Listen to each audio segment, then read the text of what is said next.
Hello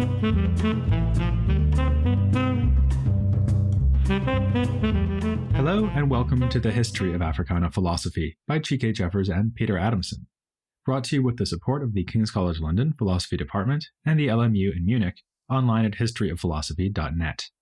Today's episode, Black Star, Marcus Garvey. To be imprisoned is, at least in design, a humbling experience, but there are, of course, some people whom it is well nigh impossible to humble.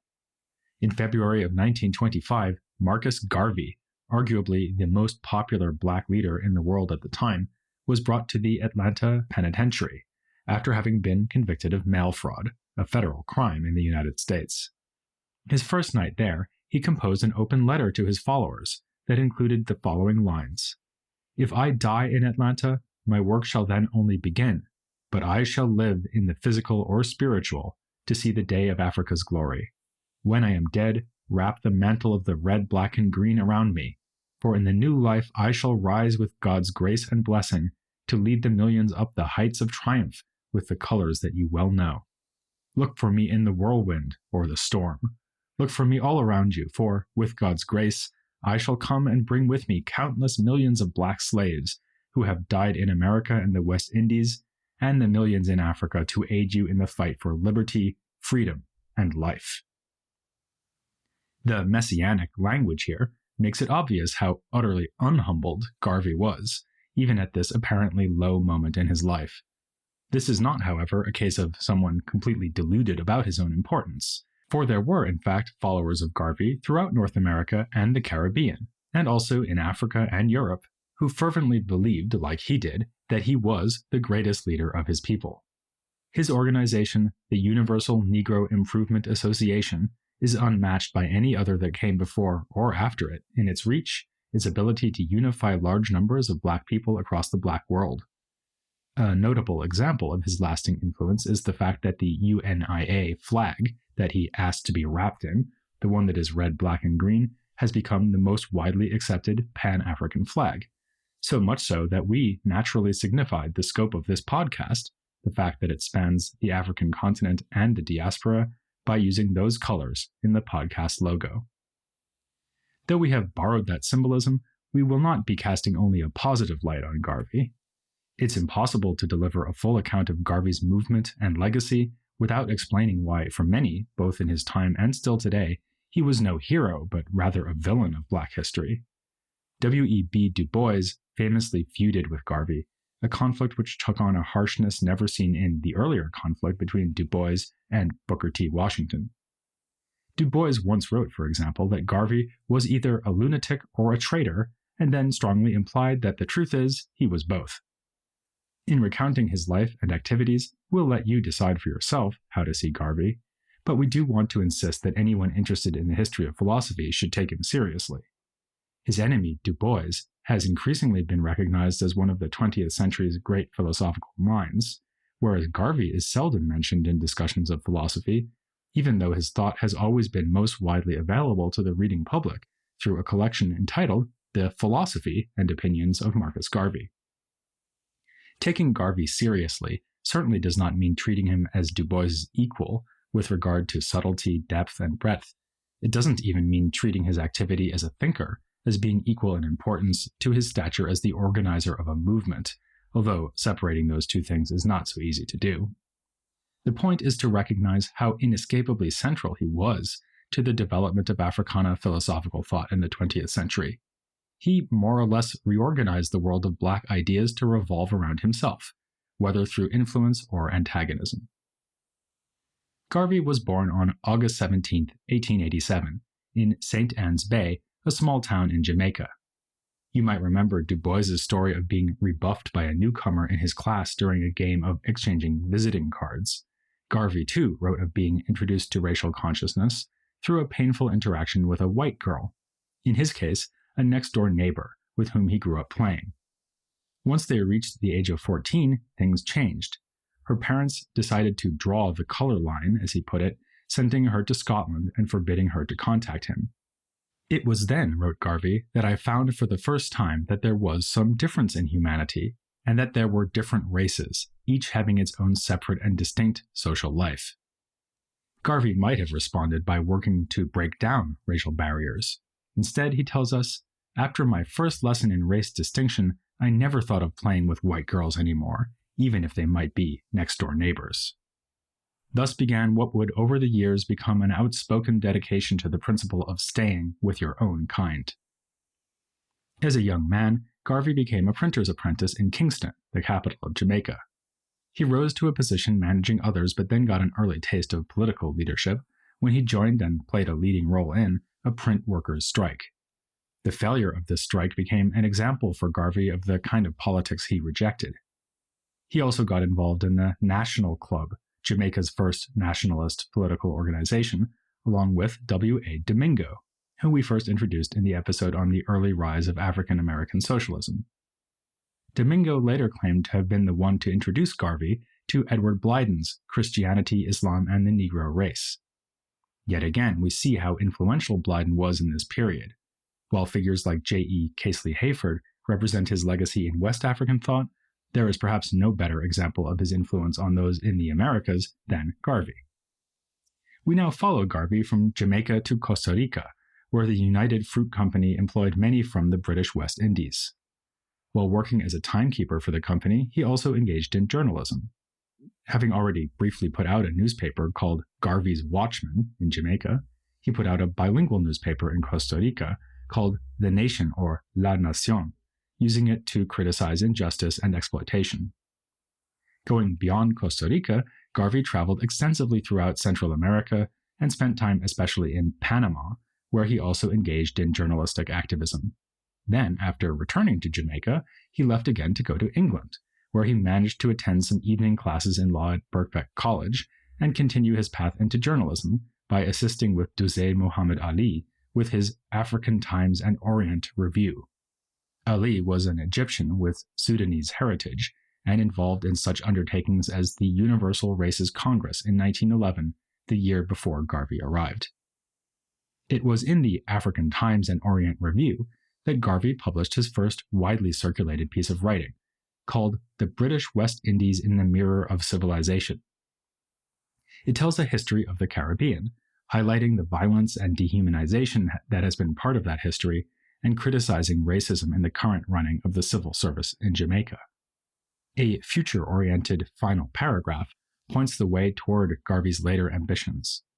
Having just predicted that the parochial feelings that have gotten in the way of attempts to federate the West Indies thus far will eventually give way to unity, he writes, "As one who knows the people well, I make no apology for prophesying that there will soon be a turning point in the history of the West Indies, and that the people who inhabit that portion of the Western Hemisphere will be the instruments of uniting a scattered race, who, before the close of many centuries, will found an empire on which the sun shall shine as ceaselessly as it shines on the empire of the North today." The idea of black West Indians uniting and then acting as the binding force bringing together the black race as a whole, along with the now rather disturbing implication that this will be a global empire, somehow comparable to the British Empire, herald Garvey's special contributions even before the founding of the UNIA. Garvey founded the Universal Negro Improvement Association in Jamaica in July of 1914, days after returning home from England. In an autobiographical essay that he wrote years later called The Negro's Greatest Enemy, he gives the impression that one of the biggest influences in its creation was none other than Booker T. Washington. "I read Up From Slavery by Booker T. Washington, and then my doom, if I may so call it, of being a race leader dawned upon me in London after I had traveled through almost half of Europe. I asked, where is the black man's government? Where is his king and his kingdom? Where is his president, his country, and his ambassador, his army, his navy, his men of big affairs? I could not find them, and then I declared, I will help to make them." It's helpful of Garvey to be so explicit about taking inspiration from reading Washington.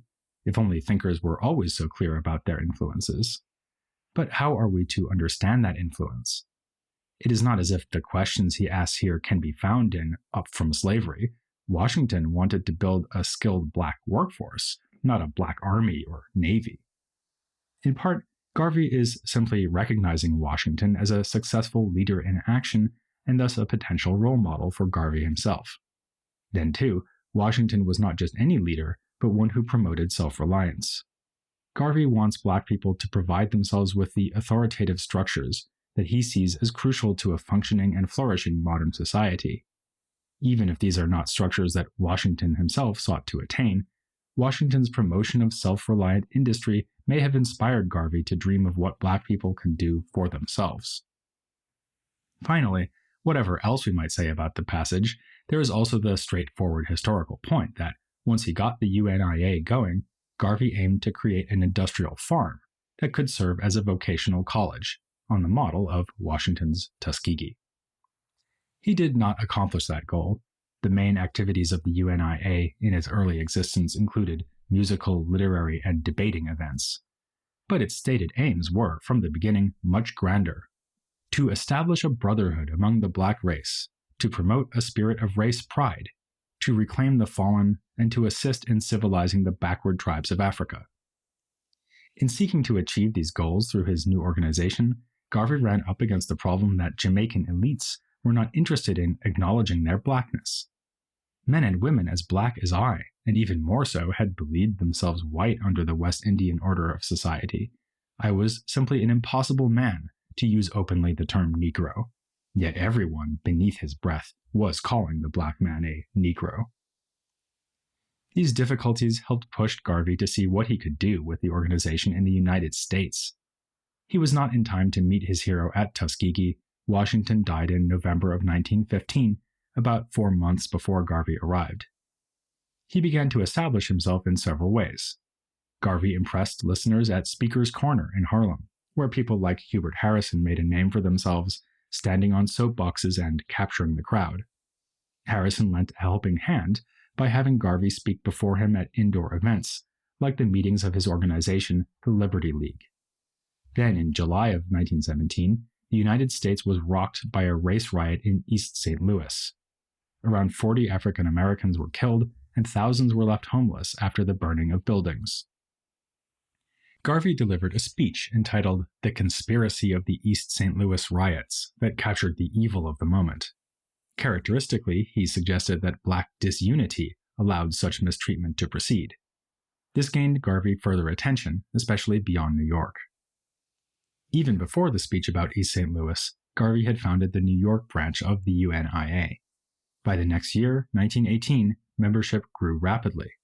That year, Garvey incorporated the African Communities League as the trading arm of the organization, began to include a life insurance policy providing death benefits to members, and launched the organization's official newspaper, The Negro World. 1919 was equally momentous. This was, among other things, the year that Garvey announced the Black Star Line, his plan for a fleet of ships that would facilitate travel to and trade with Africa. It is also the year that he married Amy Ashwood, who had helped him with the organization from the very beginning in Jamaica. Truth being stranger than fiction, the maid of honor at the wedding was Amy Jakes, friend to Amy Ashwood and personal secretary to Garvey, and she would later become the second Mrs. Garvey, named Amy. We are going to consider the intellectual impact of these two remarkable women in a separate episode, so we won't say more about them here. But it is worth highlighting a third woman at the forefront of the movement who was never Garvey's wife. Henrietta Vinton Davis was an entertainer who took Garvey's vision seriously and became one of his most trusted associates. In August of 1920, the power of the movement was demonstrated in grand style when the UNIA held its first international convention at Madison Square Garden. A parade down 7th Avenue featured marching bands, choirs, and UNIA divisions with state or country banners. One of the more controversial aspects of the convention was the election of the Provisional President of Africa, who turned out to be, you'll never guess, Garvey himself. Then again, he arguably did not take the fanciest position of all. Another delegate, Gabriel Johnson, who was at that moment the mayor of Monrovia, the capital of Liberia, was elected potentate leader of the Negro peoples of the world. We'd like to claim some commonality with the UNI here. While this podcast hasn't had any parades down 7th Avenue, at least not yet, it does share Garvey's penchant for fanciful titles. By this time, Garvey had already done much to reconfigure Black intellectual life. He had attracted and put to use some of the greatest minds of the time, including a number of figures whom we have previously discussed. William Ferris first encountered Garvey's thought in the form of that 1913 article, The British West Indies in the Mirror of Civilization, and recognized a voice worth listening to, as he wrote appreciatively of the piece in the next issue of the African Times and Orient Review. Ferris eventually served in editorial roles for the Negro World during the time in which the Garveyite movement was at its height. Others who performed editorial roles for the newspaper included W. A. Domingo, Hubert Harrison, John Bruce, and, now nearing the end of his days, T. Thomas Fortune. Bruce is an interesting case, as he was initially open-minded about helping Garvey but was swayed against him after seeking the opinion of Garvey's former employer in England, Duse Muhammad Ali. The response was a negative one, counseling suspicion of Garvey's motives. Bruce duly went on to criticize Garvey in print, and repeatedly. But then one night at Speaker's Corner, something clicked. I stood at a corner of Lenox Avenue and 135th Street when Garvey, standing on an especially built platform, unfolded in part the plan of his organization, which was to draw all Negroes throughout the world together, to make one big brotherhood of the black race for its common good, for mutual protection, for commercial and industrial development, and for fostering of business purposes. This sounded not only good to me, but practical. Seeing in Garvey a leader who could possibly bring to fruition his greatest ideals, Bruce became a passionate defender of Garvey and worked for the advancement of the UNIA until his death in 1924. As we've mentioned in an earlier episode, Hubert Harrison had a complicated relationship with Garvey, as he helped bring him to the public's attention, found himself eclipsed by Garvey's popularity, and ended up relying on work he did for Garvey, all while questioning many of Garvey's moves. In his diary, he referred to the excesses of the convention as the most colossal joke in Negrodom. Less private and more philosophically subtle would be his thoughts on the convention's Declaration of Rights of the Negro Peoples of the World. The 54 items in the document include everything from condemnations of colonial exploitation to the demand that the word Negro be spelled with a capital N. Harrison refused to sign because he felt the document was not radical enough, while Ferris refused to sign because he felt that in some places it went too far. To speak of Harrison's radicalism leads naturally, however, to the general topic of Garvey's antagonistic relationship with socialists. Domingo was a friend from back home, as you'll recall, and also the first person to help Garvey when he arrived in New York. Domingo was also, however, a socialist. Garvey found in 1919 that this was bringing undesirable negative attention to the Negro world under Domingo's editorship, and that the newspaper was not fulfilling its task of sharing Garvey's vision. Garvey put Domingo on trial before a 9-person committee, leading to Domingo's resignation and an irreparable break between the two. Domingo joined the African Blood Brotherhood, a semi-secret organization created by Cyril Briggs and devoted to the cause of black liberation. Given the commitments of Briggs and other members, it also served as a black auxiliary of the Communist Party. While Briggs was optimistic at first about working together with Garvey, this possibility was clearly dashed at the second UNIA convention, where communism was denounced as a white man's creation to solve his own political and economic problems, and Briggs was thus denounced as the paid servant of certain destructive white elements, which aimed at exploiting Negroes for their own subservient ends. The enmity between Briggs and Garvey was bitter, especially because Garvey took advantage of Briggs's lightness in color of skin to treat him as a white man masquerading as black. Briggs's magazine, The Crusader, became a primary vehicle of criticizing Garvey in the following years. Recall, however, that Briggs was from Nevis and Domingo from Jamaica. Other African Blood Brotherhood leaders included Richard B. Moore from Barbados and Otto Huisvoud from Suriname. This West Indian background made the anti-Garvey sentiments from the African Blood Brotherhood point of view different in kind from the criticisms coming from other black leaders, including other socialists like A. Philip Randolph and Chandler Owen. There was an element of xenophobia in the criticisms of Garvey coming from sources like Randolph and Owen's magazine, The Messenger. The slogan for these critics was, "Garvey must go." In other words, Garvey should be deported. Against the backdrop of these other antagonisms, let us now consider the legendary conflict between Garvey and Du Bois. Early on, Garvey was interested in gaining the support of the man who, in the wake of Washington's death, stood out as the most prominent black leader in America. He went in person to invite Du Bois to his first public lecture upon arriving in New York, which, according to Domingo, writing much later, was an embarrassing failure, in which Garvey fell off the stage. Du Bois did not attend this or any other event to which Garvey invited him. The first time hostility between the two came to the surface, though, was in 1919.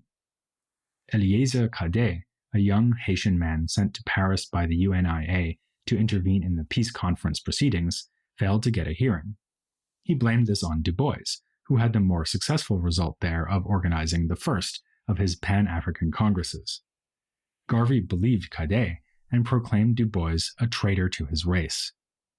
It would be far from the last time he traced his troubles to machinations by Du Bois. For example, a fundraising trip of his to the Caribbean in 1921 was intended to last no more than 6 weeks, but stretched out to 4 months because of being denied re-entry. This had everything to do with the efforts of J. Edgar Hoover and his Bureau of Investigation, which would later become the FBI, but Garvey was sure that Du Bois played some role. Du Bois, for his part, was deeply annoyed throughout the period of Garvey's rise at having to distinguish his Pan-African Congresses from the Garvey movement, as the latter had become synonymous with Pan-Africanism. So what philosophical differences, if any, were there between these two Pan-Africanists? Du Bois accused Garvey of trying to force a form of intra-racial distinction into the American scene where it did not belong, writing, "Garvey has sought to import to America and capitalize the antagonism between blacks and mulattoes in the West Indies. This has been the cause of the West Indian failures to gain headway against the whites, yet Garvey imports it into a land where it has never had any substantial footing, and where, today of all days, it is absolutely repudiated by every thinking Negro." Du Bois wrote this in one of his editorials about Garvey, but many find his physical description of Garvey in a different editorial distasteful in a telling way. Opening in a narrative form, he spoke of Garvey as a little fat black man, ugly but with intelligent eyes and big head. Garvey latched onto this line, asking, "Now what does Du Bois mean by ugly? This so-called professor of Harvard and Berlin ought to know by now that the standard of beauty within a race is not arrived at by comparison with another." Garvey charged Du Bois with revealing, through his very language, a belief that to be dark-skinned is to be ugly, indicative of an assimilationist desire that Garvey took to be characteristic of the NAACP as a whole. Garvey came from a social context where there was a clear distinction between a light-skinned elite and dark-skinned masses. Did this cause him to misjudge the American context, as Du Bois charged? Or did it, to the contrary, help him to perceive a tension amongst African Americans that Du Bois did not wish to see? Du Bois also sought to expose Garvey as a bad businessman, taking advantage of black people and leaving them worse off. The Black Star Line had become the centerpiece of UNIA activities, and black people everywhere were encouraged to buy company stock. The organization struggled, though, buying only a few ships, which it had difficulty keeping in working condition. Hoover's vendetta against Garvey came to fruition when it was noticed that a brochure for the Black Star Line included a picture of a ship not yet owned by the company. Interestingly, the ship, though called the Orion, was shown in the picture as the SS Phyllis Wheatley. This was the mail fraud for which Garvey was arrested in January of 1922. He was let out on bail and remained very active while awaiting trial, so active that he had the time to make a choice that not only enraged Du Bois and his other enemies, but was found to be foolhardy and abhorrent even by many of his friends. In Georgia, while touring the country, he had a meeting with Edward Young Clark, acting Imperial Wizard of the Ku Klux Klan. There seemed to be common ground between Garvey and the Klan. Both accepted that the United States was the white man's country, which is why Garvey wanted to establish and build up Africa as the black man's center of power. Du Bois had condemned Washington's accommodationism in the past. Now he condemned with equal passion Garvey's despair of achieving full rights and equality in America. Garvey's trial in 1923 resulted in his conviction. He was again released on bail, but eventually, after his appeal failed, he was sent to the federal penitentiary in Atlanta. Apparently, one of his greatest sources of comfort while there was the meditations of a fellow Marcus, namely the Roman Stoic and Emperor Marcus Aurelius. In 1927, the Attorney General, John Sargent, advised then-President Calvin Coolidge that Garvey's imprisonment, which had inspired much protest and petition, did not necessarily serve the interests of justice. Notwithstanding the fact that the prosecution was designed for the protection of colored people, whom it was charged Garvey had been defrauding, none of these people apparently believe that they have been defrauded and manifestly retain their entire confidence in Garvey. President Coolidge commuted Garvey's sentence, but only on the condition of Garvey's immediate deportation. Thus, in December of 1927, a large crowd assembled at the dock in New Orleans to say goodbye to their beloved leader. If Garvey's deportation brought to a final end the glory days of the UNIA, he remained an actor in black politics for a while yet. Back in Jamaica, he was elected as a city councilor in Kingston and founded the island's first political party, the People's Political Party. In 1935, he left Jamaica for England, where he lived the remainder of his life. He went back to his roots by spending time at the Speaker's Corner in London's Hyde Park. In this capacity, he tangled at times with younger activists like George Padmore and C.L.R. James, true Trinidadians we have met in previous episodes. They clashed, for example, during the crisis of the Italian invasion of Ethiopia. Garvey had at first been supportive of Emperor Haile Selassie, but he puzzled many by changing his mind and charging the emperor with cowardice. Garvey also went on a tour of Canada and the Caribbean in 1937, and while in Trinidad, he was unsupportive of a strike by oilfield workers, thus further aggravating Padmore and James. But the trip to Canada also gives us an insight into how and why Garvey remained relevant and influential. Never mind inspiring our podcast logo, he seems to have preempted our entire project. While in Toronto, he conducted lessons in a new course he developed called the School of African Philosophy. Then, having left Chike's hometown of Toronto, he came to Chike's current home, Nova Scotia. There, in the town of Sydney on the island of Cape Breton, he delivered a speech that included the line, "We are going to emancipate ourselves from mental slavery because whilst others might free the body, none but ourselves can free the mind." That might sound familiar. Decades later, the great Bob Marley drew on this part of the speech when composing the lyrics to his classic Redemption Song. In May of 1940, Garvey suffered a stroke, and it was wildly misreported that he had died. Like Mark Twain before him, he could enjoy the fact that the reports of his death were greatly exaggerated, and he had the mixed pleasure of being able to read eulogies and commentaries, both praising and criticizing him. He was apparently still looking through the clippings when he suffered a second stroke that he did not survive. The Chicago Defender, whose pioneering editor Robert Abbott had been a vocal critic of Garvey in the 1920s, had this to say at the time of his death: "Endowed with a dynamic personality, with unmatched oratorical gift, Garvey was easily the most colorful figure to have appeared in America since Frederick Douglass and Booker T. Washington." The paper went on to quote historian Albert Bushnell Hart, who was none other than Du Bois's dissertation advisor. Hart commented, "That is the difference between success and failure. Had Garvey succeeded in his undertakings, he would have been uncontestably the greatest figure of the 20th century. Having failed, he is considered a fool." Two contemporaries who did not consider Garvey a failure or a fool, well, at least not all the time, were his aforementioned wives, Amy Ashwood Garvey and Amy Jakes Garvey. Keeping with a running theme of this episode, the two nourished an abiding rivalry with one another, which, no less than the conflict between Du Bois and Garvey, involved some fairly hostile rhetoric. This persisted for many years after Garvey's death. The two agreed that Garvey's legacy was worth celebrating and preserving. They just disagreed as to which of them was the proper spokeswoman for his movement once he was gone. Along with their passion for that movement, this provided both of them with plenty of motivation to establish themselves as activists and to bring feminist concerns into the cause of Pan-Africanism. So join us next time as we meet Amy Garvey and Amy Garvey, or maybe vice versa, here on The History of Africana Philosophy.